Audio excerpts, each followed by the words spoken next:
अस्सलामुअलैकुम। आज हमारा टॉपिक है रेनिन एंजियोटेंसिन एल्डोस्टेरोन सिस्टम। ये सिस्टम कब एक्टिवेट होता है, क्यों एक्टिवेट होता है, इसकी क्या इंपॉर्टेंस है, इसकी क्या फ़ायदे हैं, ये सारे हम आज डिस्कस करेंगे। और ये काम कैसे करता है। बेसिकली होता क्या है कि जब भी कोई हाइपोटेंशन का केस हुआ है जिसके रिज़ल्ट में ब्लड लॉस हुआ है, या जैसे फॉर एग्जांपल हैमरेज हो गया है, ठीक है, हैमरेज के बाद ब्लड लॉस हो गया, आर्टीरियल ब्लड प्रेशर फॉल कर गया है।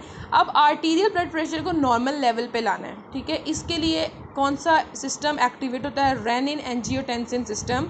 ये क्या करता है? Through different ways blood vessels के ऊपर एक्ट करता है, किडनी के ऊपर एक्ट करता है, ठीक है। ये यहाँ पे एक्ट करके क्या करता है? आर्टीरियल ब्लड प्रेशर को नॉर्मल लेवल पे लेकर आता है। अब सबसे पहले क्या होता है कि हमारे पास, हमें पता है कि किडनी के अंदर किससे मिलके बनते हैं? नेफ्रॉन से। नेफ्रॉन की स्टार्टिंग पे हमारे पास एक स्ट्रक्चर होता है ग्लोमेरुलर अपरेटस। ग्लोमेरुलर अपरेटस के अंदर दो आर्टीरियोल्स होते हैं, एक होते हैं एफरेंट आर्टीरियोल और एक होती है इफरेंट आर्टीरियोल। इफरेंट आर्टीरियोल के इर्द गिर्द कुछ सेल्स होते हैं, जेक्स्ट्रा मेडुलर कॉर्टेक्स सेल्स जिनको बोलते हैं। वो एक एंजाइम सिक्रीट करते हैं जिसको हम बोलते हैं प्रोरेनिन, और ये प्रोरेनिन फिर कन्वर्ट हो जाता है हमारे पास रेनिन में, ठीक है। At the same time liver से हमारे पास एक हार्मोन सिक्रीट होता है जिसको हम बोलते हैं एंजियोटेंसिनोजेन। ये रेनिन क्या करता है? उस एंजियोटेंसिनोजेन को कन्वर्ट कर देता है एंजियोटेंसिन 1 में। साथ ही लंग्स में से एक हार्मोन सिक्रीट होता है, जिसे हम एंजाइम सिक्रीट होता है एंजियोटेंसिन कन्वर्टिंग एंजाइम ACE। ये कन्वर्ट कर देता है एंजियोटेंसिन 1 को एंजियोटेंसिन 2 में। अब ये जो एंजियोटेंसिन 2 है ये मेजरली अफेक्ट करेगा। कैसे करेगा?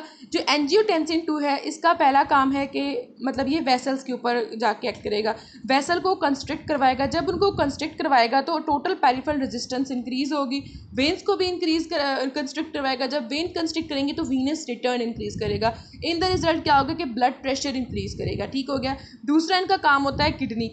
अब ये जो एंजियोटेंसिन 2 बना है इसने एक तो करवा दी वेसल्स के ऊपर अफेक्ट, दूसरा अब इसने करवाना है किडनी पे।